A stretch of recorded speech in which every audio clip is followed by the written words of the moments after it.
আমি আপনাকে বলি আমি বলেছি আপনাকে যে এবার তাদেরকে ভাড়া নির্দিষ্ট হারে নিতেই হবে, যে ভাড়া আছে অঙ্গীকার না, শুধু এটা বাস্তবায়ন করা হবে।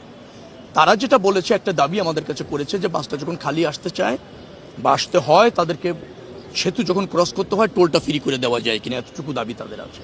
এবং বাকিটা তারা অঙ্গীকার করেছে যে তারা ভাড়া বাড়াবে না, যাত্রী সেবার মানও ঠিক রাখবে, যানজট যাতে না হয়, টিকিট যেটা আছে সেটাও তারা স্বচ্ছতার সাথে আপনার সেল করবে। এসব ব্যাপারে আমাদের মনিটরিং আছে, ভাড়া বাড়ানোর কোনো সুযোগ নেই।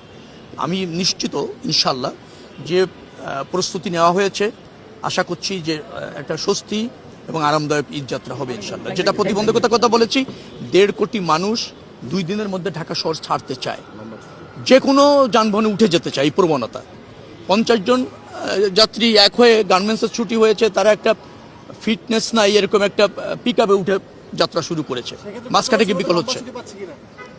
একদিন ছুটি বাড়ালে ছুটিটা আরো স্বস্তির হয়, তবে সেটা সরকারের সিদ্ধান্ত, সেটা এখনো বিবেচনায় নেওয়ার সুযোগ হয়নি।